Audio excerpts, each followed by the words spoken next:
It's Mental Health Monday with Hope, a sanctuary where hearts can find solace. Together, we stand strong, united in our journey, discovering the strength within ourselves. Have no fear, for we're not alone. Happy Monday, everyone. Welcome to Mental Health Mondays with Hope. I am Hope. Oh my gosh, is this a gorgeous day in Northeast PA or what? Wow, this weather is tremendous. Humidity under 50%. It's absolutely gorgeous. So tonight we are actually continuing with our goal setting series with our very first goal setting guest, who's Miss Mary. So Miss Mary's going to join us tonight. We're going to talk about where she is with some of her goals. Welcome, Mary.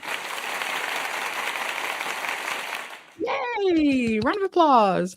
Hi, everybody. Thanks so much for having me, Hope and host. You're welcome. You are absolutely welcome. So for the people that didn't see our first time together, that was probably back in like January, February. So that's when we decided, I had decided for 2026 that once a month I would dedicate a show to goal setting and how to, to attain our goals, how to stay on track for our goals. But could you just give an update, like from then, like explain who you are to everybody? Tell us about Mary. Hi, Like from, everybody. kind of like the intros that you gave, last time, so they have some background. I am a recovering alcoholic. It has been my life's journey. I've been trying to get and stay sober for 25 years. I had 5 years the first time. I had 8 years the second time. And this time I'm coming up on my first year again. Congratulations. I think that's a good segue because, I start the show with a positive affirmation from my guests and a sentence about yourself or, a word about yourself that starts with I am. What is Mary? I am what? Well, be nice. It's a positive affirmation. Well, along this journey of this past year, I decided I needed a positive affirmation that wasn't too therapy sounding. Okay. So my Post-it note on my mirror in my bedroom is no shit, you are doing it. Oh, that's great. I love it. I love it. That is wonderful. So I know we touched, on your addiction and thank you, for sharing that with us and congratulations coming up on a year. I know when you were here with us in the beginning of the year, you talked a little bit about, the struggles that you've had with mental health over the years.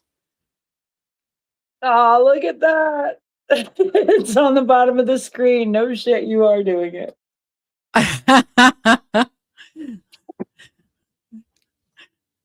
Kendall likes to, Kendall accommodates. It's a great mantra. So share some of your mental health struggles through the years and, how that either like exacerbated your addiction issues or potentially, had something to do with the cause. I mean, what do you think? Well, I am bipolar. So I had a sponsor who was also a therapist. She is a private therapist who happened to be a sponsor through AA at the time. And one of the coolest things about that woman is she walked in and said many times, even though at my job I am a therapist, I come in here in these rooms, I'm just another bozo on the bus. All I have to share is my experience, strength, and hope. This is not coming from a professional space, so don't take it that way. Right. And that's great because, it's difficult sometimes to either, make that separation, or it's difficult, as someone also in the mental health field. Sometimes, people may think that you're constantly evaluating them or diagnosing them. And that's not the case. I think, a lot of people who get into these roles already have that kindness within them, that desire to help people or listen to people. So that was great that she said it that way, but she understood your mental health diagnosis, I'm assuming, right? Right. And I've worked in recovery as well, which helps, because again, I have to say, all I'm giving you is my experience, strength, and hope. That's all I have to offer. Well, I need you to rephrase that. You just said that's all I have to offer, like making it sound small. That words matter.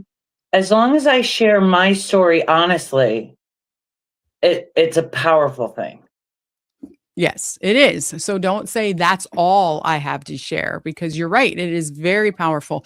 Words matter. And sometimes, we're so used to using, certain phrases or certain words that we take away our own power by and our own validity by using words that make us smaller. And certainly you are not small. Your experiences aren't small, and what you have to offer people is not small.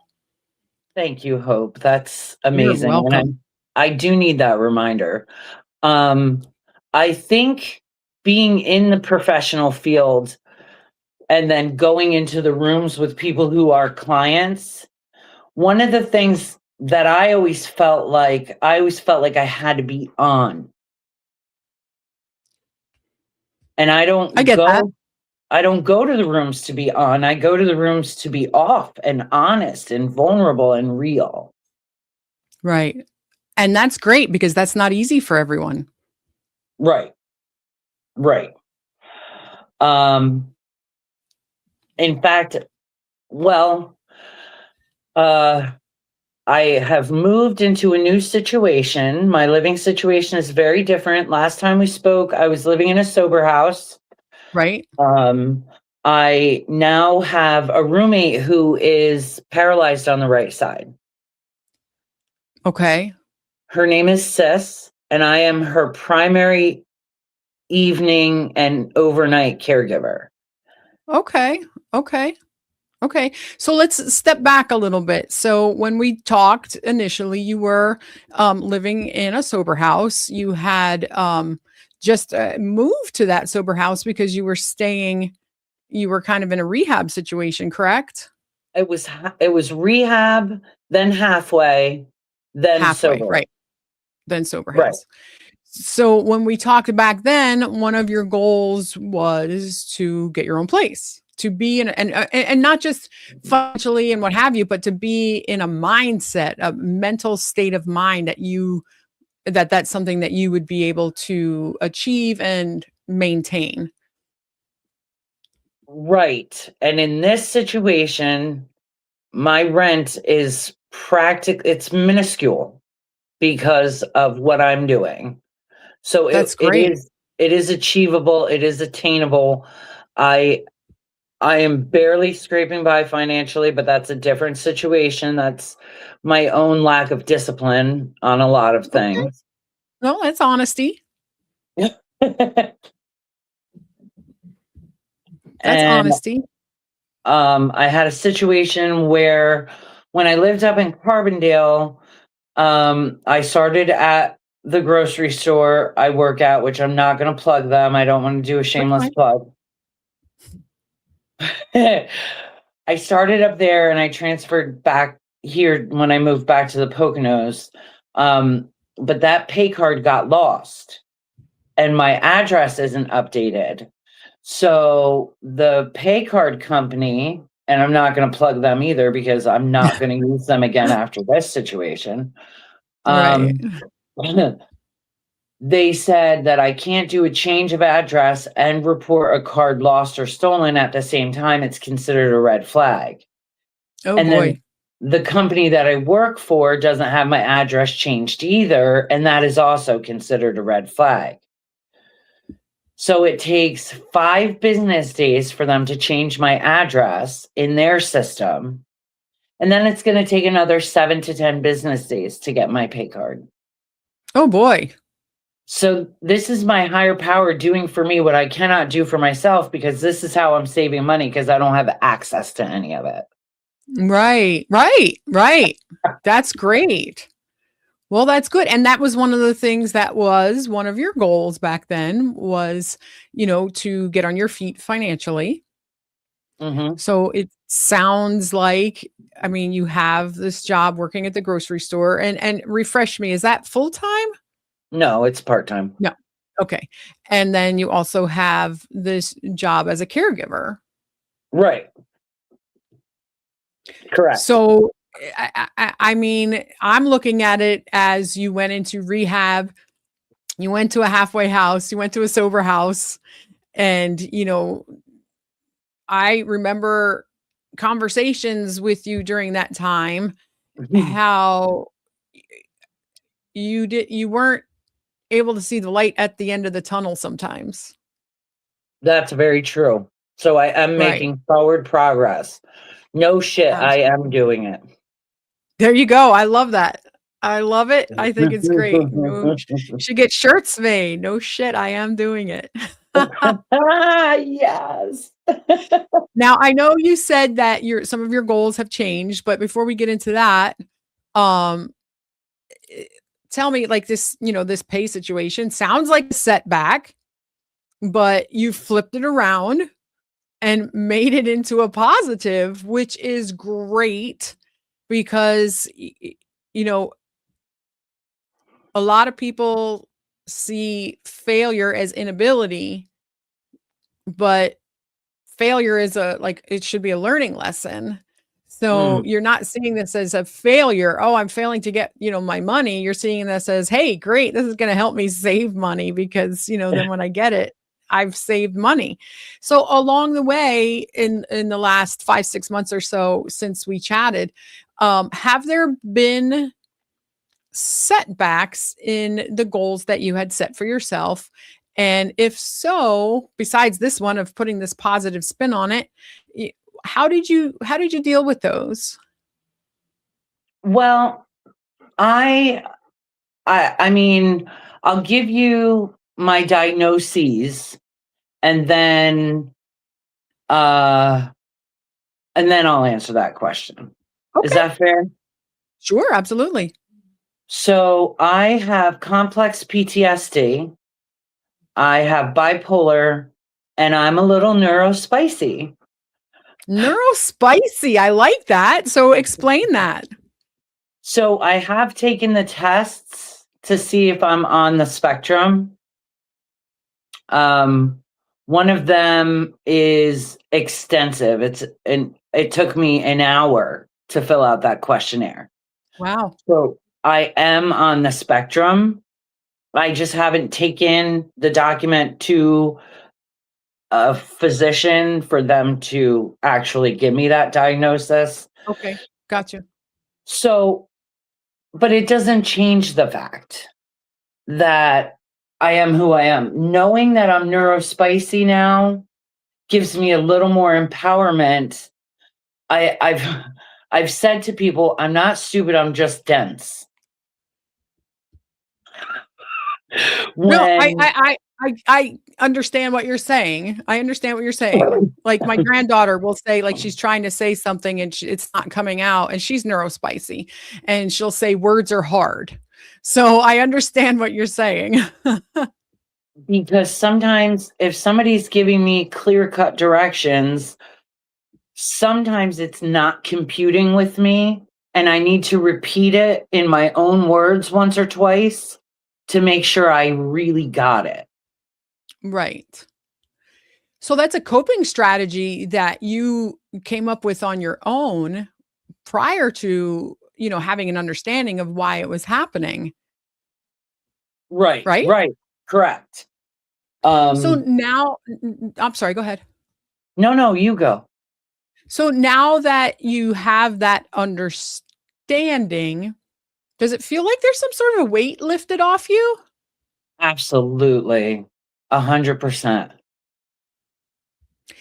And why is that? Because I couldn't understand why I couldn't understand.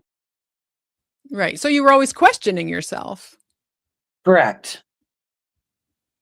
Okay. It's interesting. Literally an hour and a half before tonight's podcast, my daughter and I were having a very similar conversation. She had an appointment and they had a student there, and the student was on the spectrum, and my daughter had pointed that out to me, and we were having a conversation about it in the car. And the conversation was, what is normal? Like, what is normal? And who created those standards? Because we're learning so much more these days about, and especially like women, as we get a little older, as we get a little wiser, a little more seasoned, we're like, oh wow, I've been doing that forever, and I'm on the spectrum now. It makes sense. So it goes back to that, like, what is normal and who came up with those guidelines? And in a sense, like, why does it matter? Why are we dividing people? So it was a really good conversation, about that. And I think, recognizing when we have these, this neurodivergent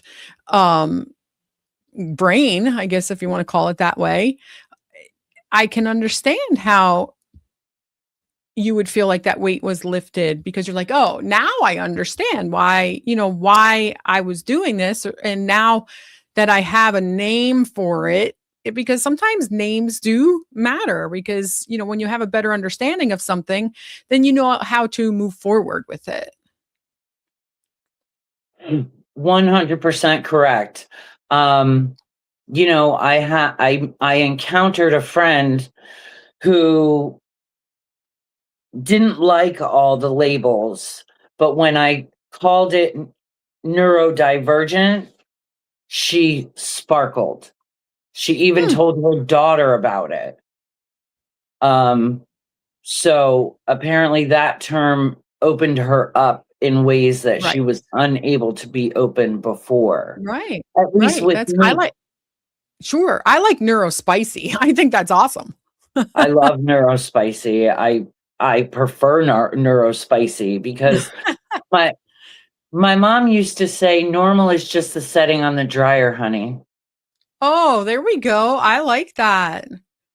Because we're put in these different classifications, and nobody fits, completely into a box, Right. and that's what makes us who we are, and sometimes powers that be want us all to, fit into the same mold and fit into the same box. But, that's not what makes us great and interesting and different, and how we learn from each other.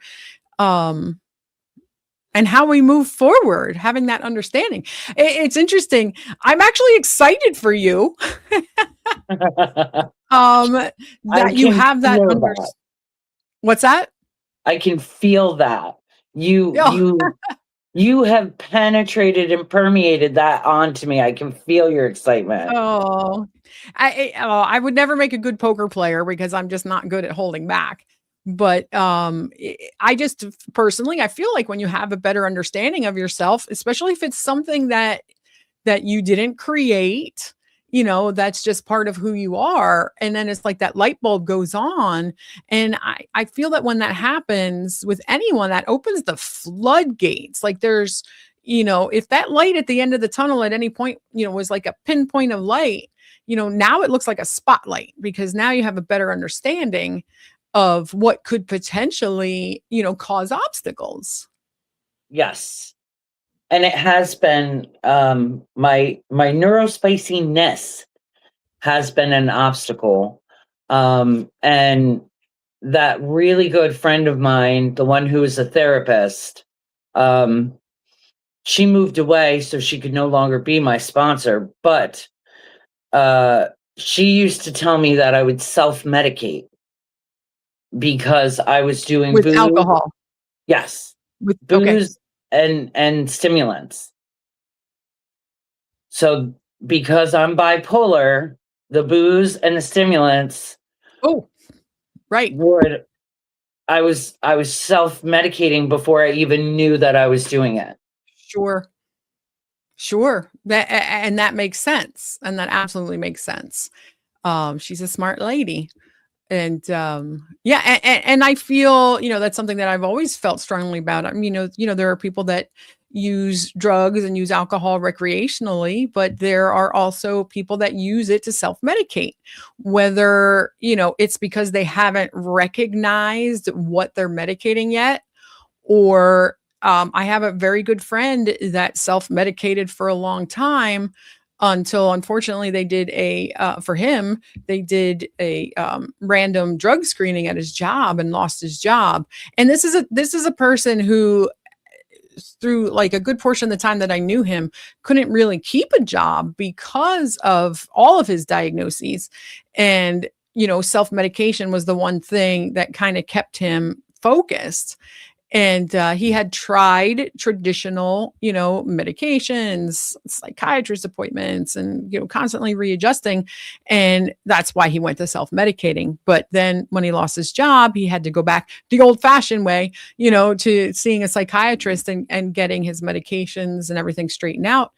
And, it's been a struggle. It's been a struggle to do that because as I'm sure you're aware, since you've worked, in the field, is that taking medications for any diagnoses isn't just a one time, it's not a miracle pill. You're going to take, one medication for anxiety or depression and it's going to work forever. That's not how it works. And, sometimes people have just like the inability for those medications to work, or sometimes they just stop working after a while, or you haven't found the right medication. Because when we look at like serotonin in the brain, there are so many different, it's not like, okay, you have this serotonin thing going on and, and to fix it, we have to do this, it's different. It's like, what is the amount that's, going back into the cells, and what is the amount that we need to kind of straighten out? And it's a constant. I feel that. Let me ask you this. I'm sorry. Do you remind yourself on a fairly regular basis, if you don't mind sharing, that you are an alcoholic? I try to get to meetings and hear myself say it out loud when I introduce myself. Okay. Okay. But every time, go ahead. I'm sorry. Every time I say the Serenity Prayer, I don't go, I'm an alcoholic. Right. But because I already know that. Right. Right. And maybe I worded it wrong. I should have said, do you recognize on a fairly regular basis?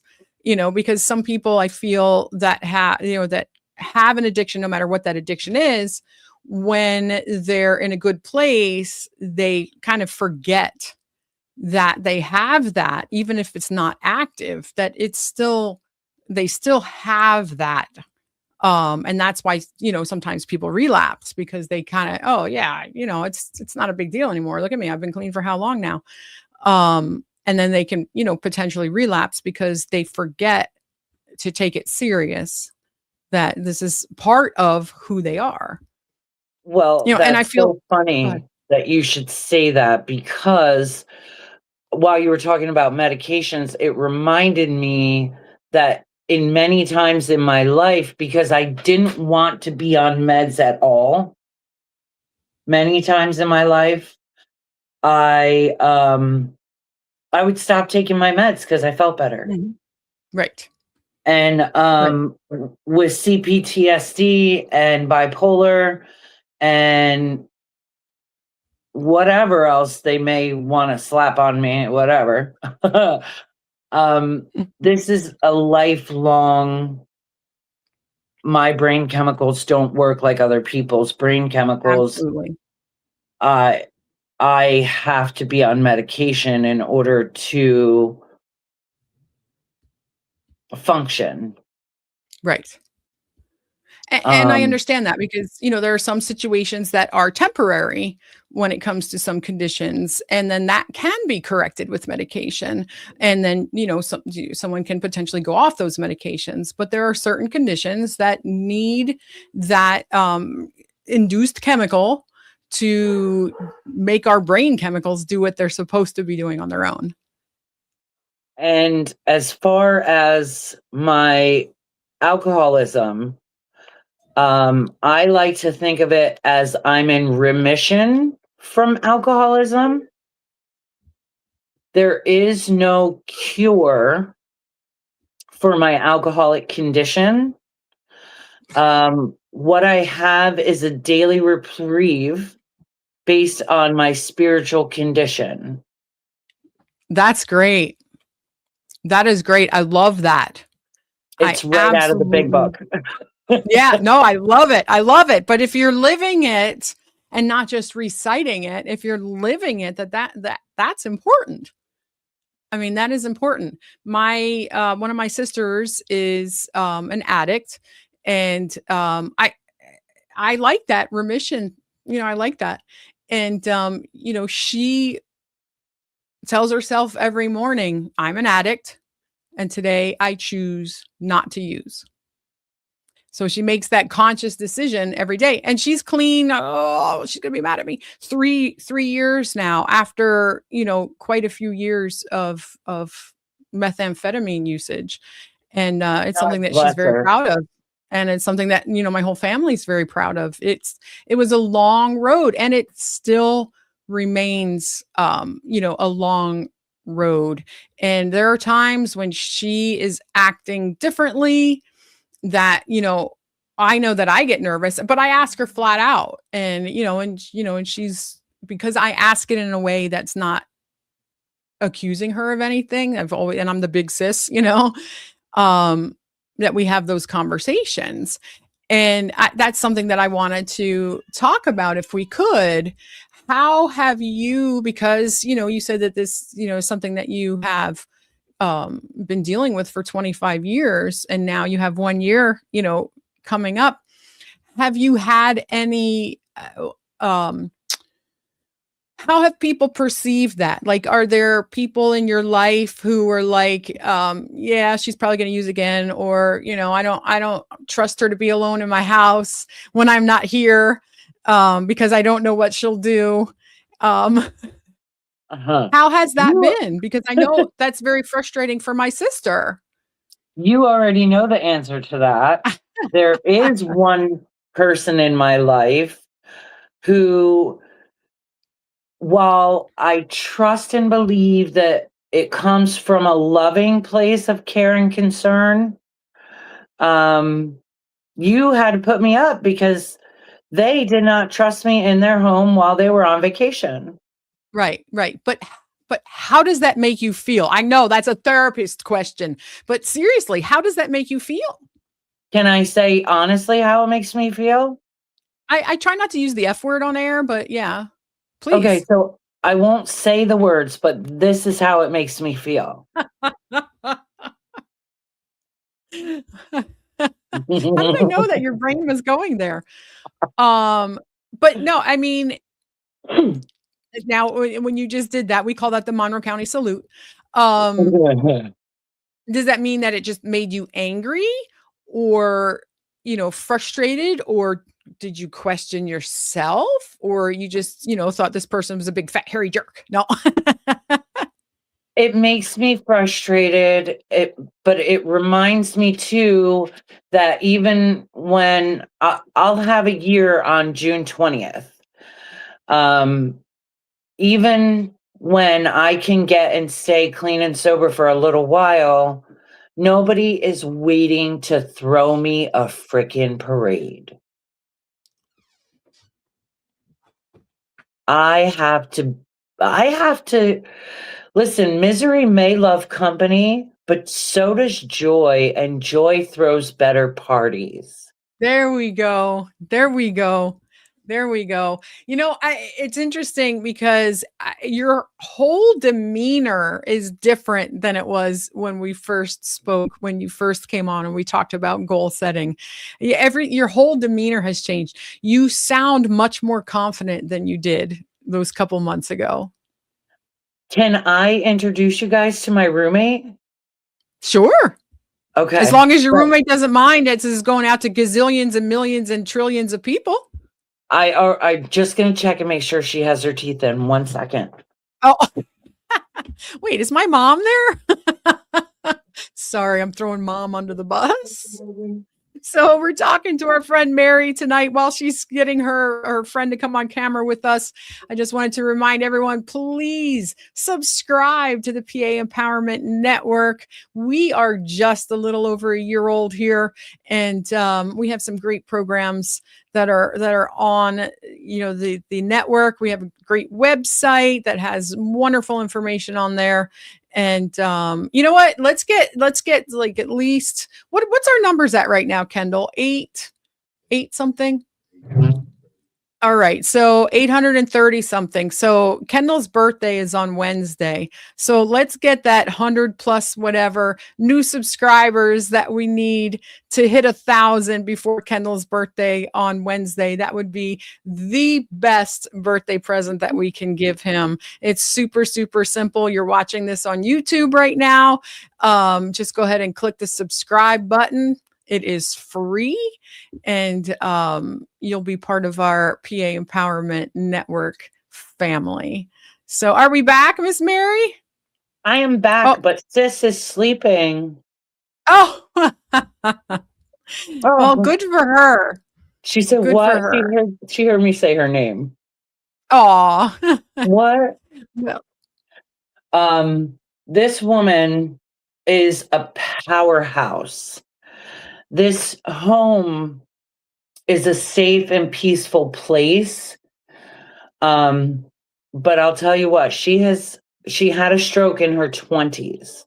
Oh. She has been bedbound since her 20s.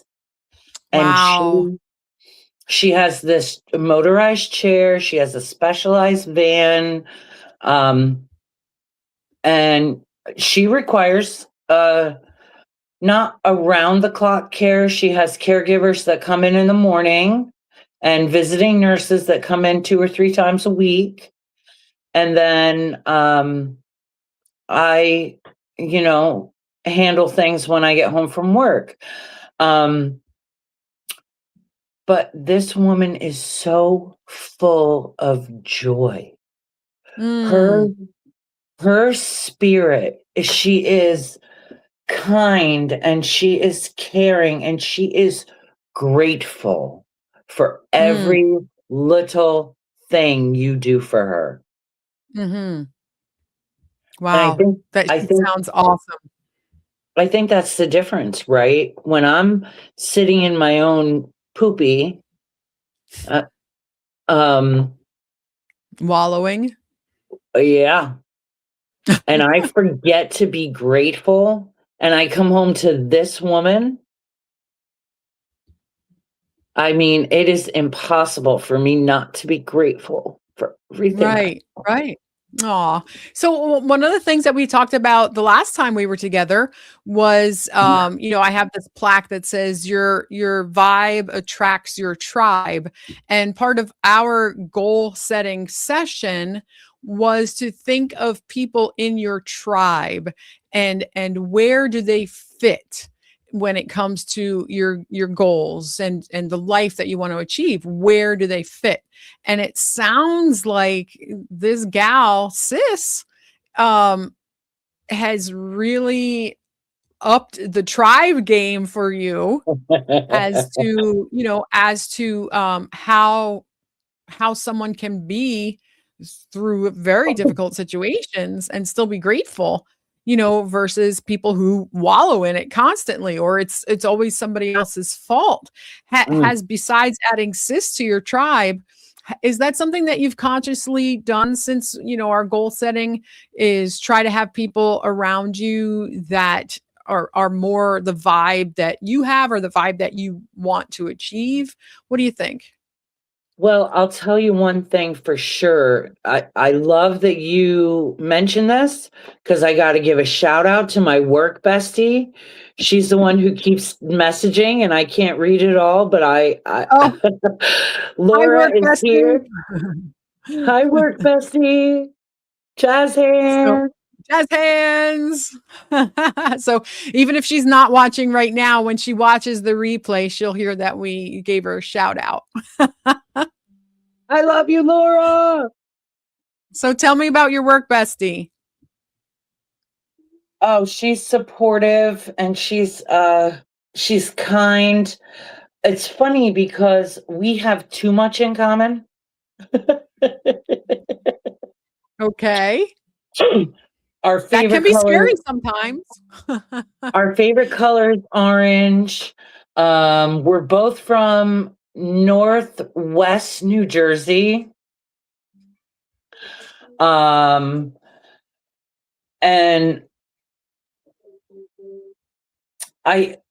the cool thing that we have in common is when we are at work, we're on. I'm on the clock, so I'm on. And Right. I go above and beyond to make sure that the people around me not only can feel the love and light that I believe is true inside of me, namaste, but I also want to make sure that if they're in a big hurry or they're frustrated or they're whatever, I also try to give them a sense of calm. And Laura goes above and beyond to share that namaste vibe and make sure that people know that she's got the job handled so they don't have to sweat it because she's on it. She's got that confidence. And that's something fake it till you make it kind of thing. There are days where I'm faking that confidence, but I'm doing it anyway. Right. Right. And Sis Have is you awake. She's talking. What's that? Oh, she's awake. Sis is awake. She's talking. Have you felt that in the last few months you've had any setbacks in your goals? There have been times I've been tempted. Now, when you say tempted, I've been tempted because there's nothing like for me, there's nothing like the warm, fuzzy bear hug buzz that I get from a glass of wine. okay. Wine is always the beginning of the end for me. Once I start drinking wine, it means that I'm going to eventually start drinking Jack Daniels. And then I start drinking Jack Daniels and I'm out of the bar and somebody says, "Hey, and I'm like, let's go. You got what?" Right. They don't even finish the sentence once I'm Right. drinking Jack Daniels. Right. Right. So maybe not the buzz aspect of it, but what are some alternatives that can give you that warm, fuzzy bear hug sort of feeling? Getting out in nature, the fact Okay. that the sun is shining, you're right, it is a beautiful day today. It feels more like fall Absolutely. than summer, and I'm not crying about it. Nope. Nope. Because there is zero humidity, there's a nice breeze, and it's 70 degrees or so. Right. Like, yes, yes, baby, yes, baby, yes. So going out in nature is your high. I do grounding, earthing. Okay. So for anybody who's not familiar with grounding and earthing, it's the best thing to do with it is to cover as much of your body as you can in the earth. But barefoot, Yep. I walk barefoot as much as possible. I'm still trying to get my summer feet back on. But earthing is very important. It scientifically proven to change the neurons and help balance the neurons and electrons within ourselves. Absolutely, absolutely. The overflow of electricity is released through our feet and absorbed into the earth. And yeah, it's tremendous. I absolutely 100% believe it, love it, do it. And I always have my summer feet. Sorry. So that's great. So if you're having a rough day, remember one of the things that we talked about in goal setting was, it was in a follow up when I had a gal on here that was talking about like ways to stick to your goals. Was, let's say your goal is to walk every day, and then it's raining one day, like pouring cats and dogs, and you don't want to walk in that. So then if you didn't have a backup plan, then you kind of like, oh, well, I'll just do it tomorrow. And then, maybe it's raining again tomorrow. Then you're like, oh, well, I'll get out the next day. And then soon that starts to fall away. It starts to fall off. Having a backup plan from the beginning is now it's like there's no choice. You don't have, you don't make a choice. It's okay. Well, the days that, I'm going to have this, exercise video, sorry, I'm old school, ready to go if it's raining. So if it's a good day, I'm going to go out and walk. B, if it's raining, I already know that I'm going to do my exercise tape. So let's say with you, it's, going out in nature is that the first go-to, or is that the backup plan? Like if things aren't going well, like what is your order? I am going to get out into nature because it recharges me, it settles me. And if I can't get out into nature, because I fall victim to it all the time. I can't run right now because of my back. So, I need to get that out. So, I started kayaking again because at least that I'm, mostly using my upper body. So going out into nature, is that part of your, if I am feeling this way, I go out into nature, 3 times a week, every day, or what have you? Like, have you put that on your calendar, like your personal calendar? I guess I'm trying to ask. We should all have that where we take time for ourselves. Getting out in nature at least 3 times a week is probably the best thing. I have to get back into yoga for grounding and centering and balancing. I have to get back into my journaling because Okay. I fell off of journaling.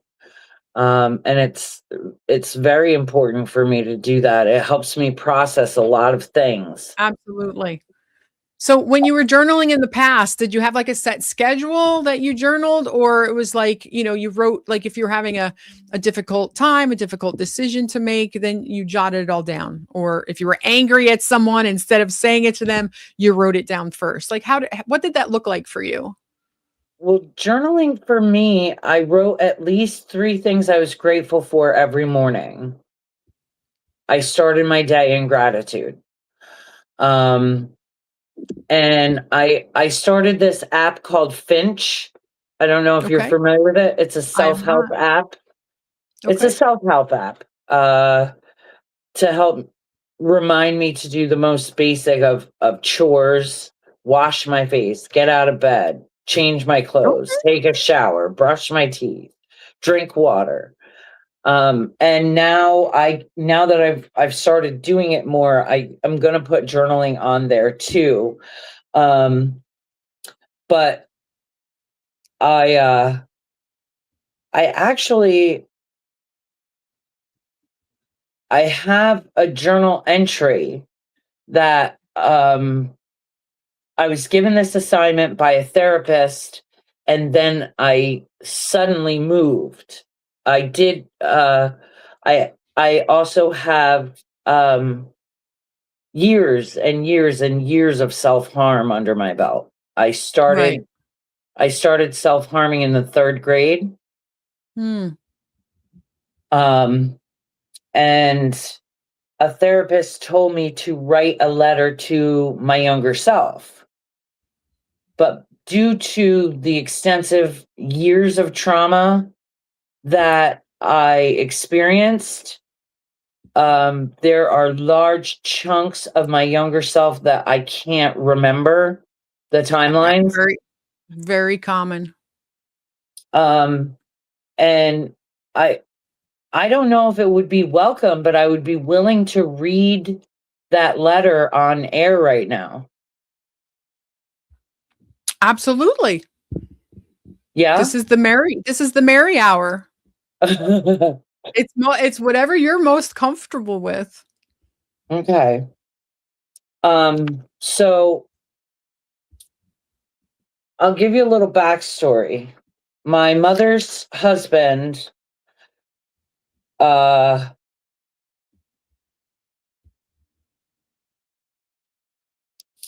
the first time he was inappropriate with me, I was 5 years old. I'm sorry. And that went on until I was 12. I'm sorry. So, some days, most actually, I feel like the ocean. Some days there is a storm at sea and I'm crashing violently against the shore. These days I envision a Maine or Ireland shoreline with huge rock embankments. On the days that I feel calmer, I envision a beach where the waves are lollygagging to get to the shore. Going back in my memory to the first time with Mom's ex-husband, he put my hand on his penis. I was 5 years old.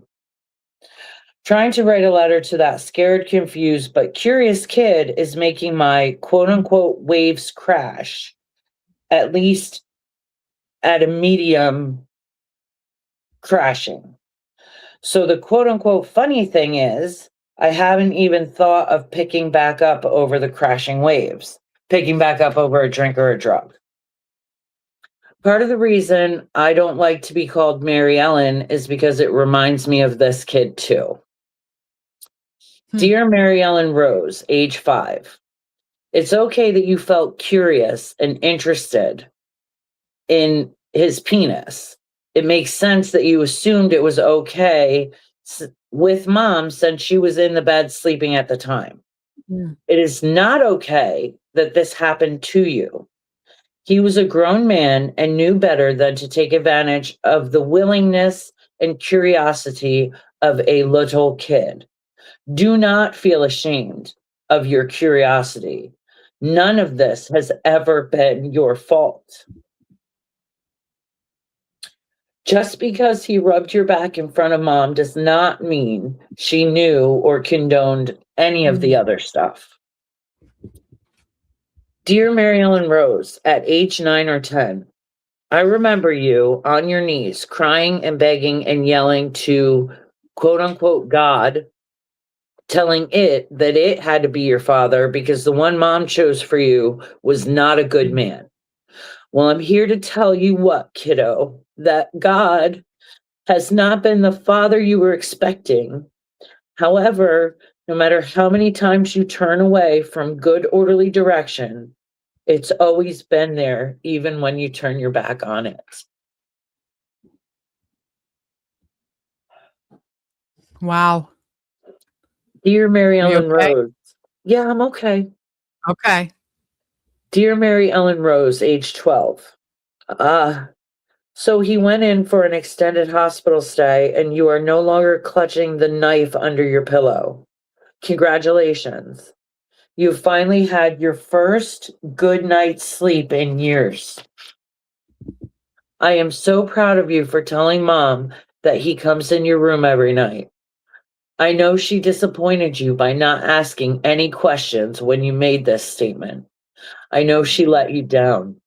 I know how angry with her you are. I still don't understand how all of this went over her head, so I cannot explain that part to you. I can tell you it got easier to forgive her I will tell you that eventually you became good friends with that woman and you have a happy, beautiful relationship with her.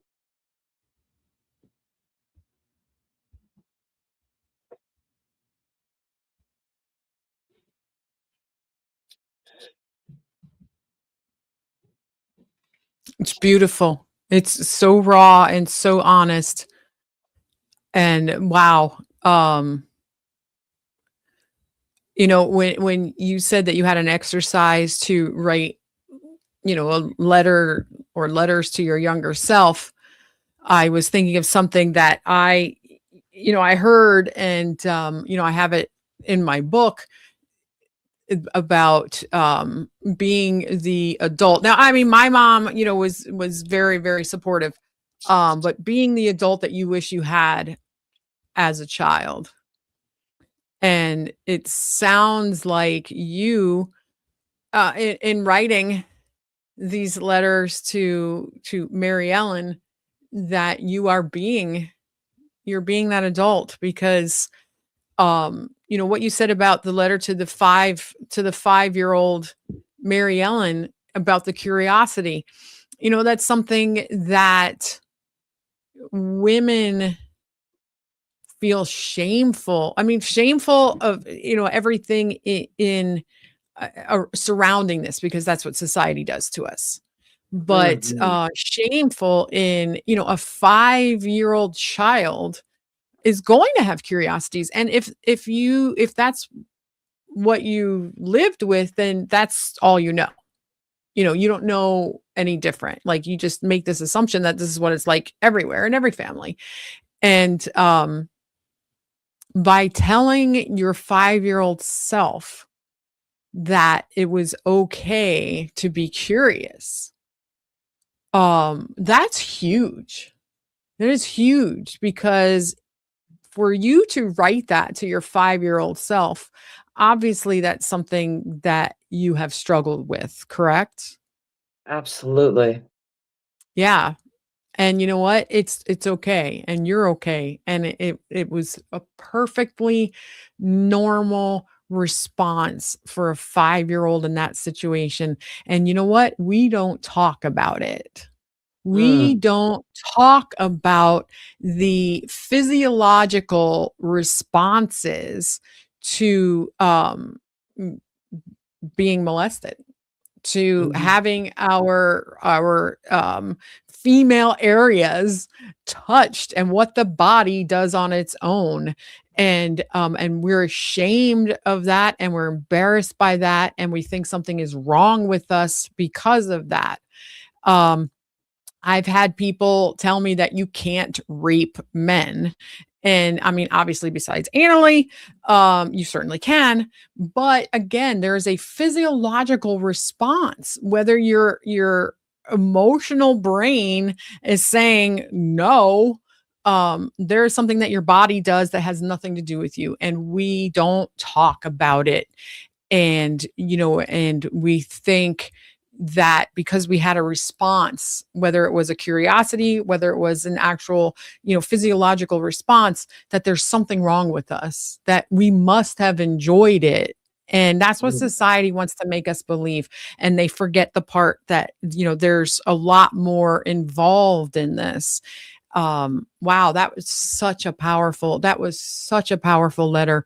Um, I'm so proud of you for sharing that, but I'm so proud of you for recognizing that.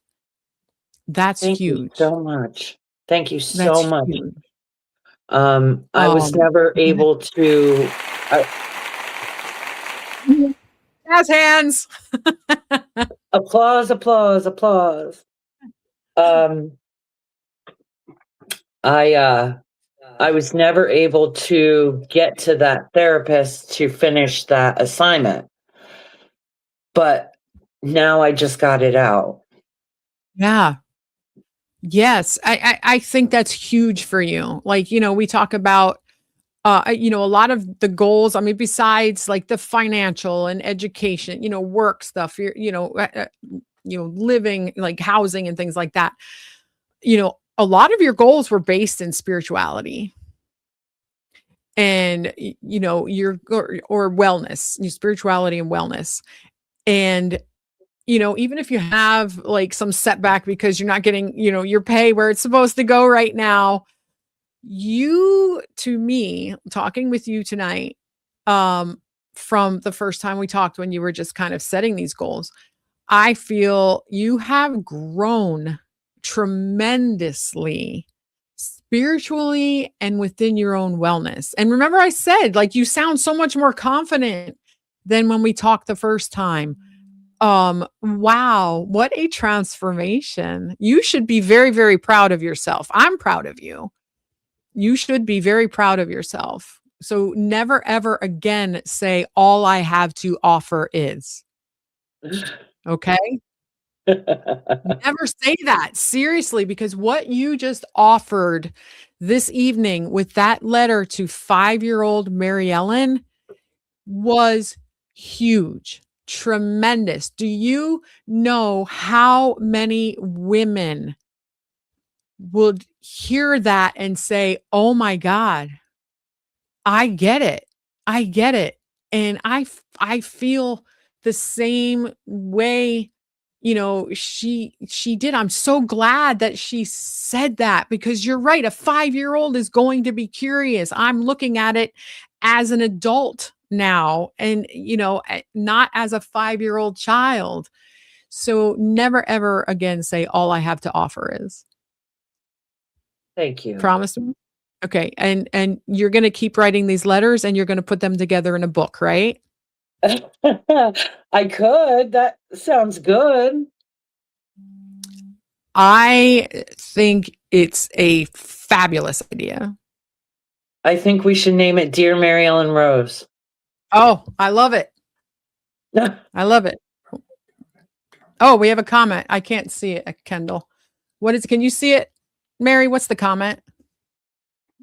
You offer so much. You're an amazing woman. Shout out to Laura, work bestie. All right. Well, Laura, thank you so much for chiming in. I agree with you 100%. So we are winding down for time, and I was wondering if we can have you back in October for another update. Boy, I can't even speak anymore. You have me so flabbergasted in a good way, because I am blown away by your honesty and the recognitions that you have made and in your own spiritual and wellness journey. Now, you said that your goals have changed since the last time. So tell me about that a little bit. So I have a starting point for when we talk in October. Well, I'm working on being just an overall good human to Sis, who is an overall good human. I came home from work today. We had a poopy diaper. First thing I did after I let the dog out to go potty, I don't want to say it because he'll go. I know, I get it. That was the first thing I did, was change a poopy diaper. And I am blessed that I am considered responsible enough to do that. Like, that's awesome. That's awesome. There it is. No shit, you are doing it. Yeah, no shit, you're doing it. That is awesome. I love it. I love this headspace that you're in. So tell me, on a bad day and you're not in the headspace you are today, what do you do to bring yourself back up? If your headspace is here, I'm gonna use a therapy. If your headspace is here normally and then it drops down here, how do you get it back here? So you're staying in that constant headspace that you want to be in. What do you do to bring it back? A lot of times I just take a nap. So you recharge your batteries. 20, 30-minute power nap. And then I can get up and refresh, recenter, refocus, refresh, restart. Okay. That's one thing they taught me in the rooms a long time ago was you can restart your day at any time. Absolutely. Absolutely. And you can restart and reset your goals as well. And you can, work toward a goal and say, you know what, I'm not really into that anymore. And I have this new goal now. And I think Yeah. that's where we are. I think that's where we are, right? Yes. Oh my gosh. Well, time is unfortunately out for us this evening. Mary, thank you so much. We will be back in October. And please, everyone, subscribe to the PA Empowerment Network so you can watch our entire series with Mary. And then make sure you come back, obviously, every Monday, but come back in October. Mary, thank you so much. Everyone, thank you for joining us here on Mental Health Mondays. My name is Hope. And we'll see you next week. It's Mental Health Monday with Hope, a sanctuary where hearts can find solace. Together, we stand strong, united in our journey, discovering the strength within ourselves. Have no fear, for we're not alone.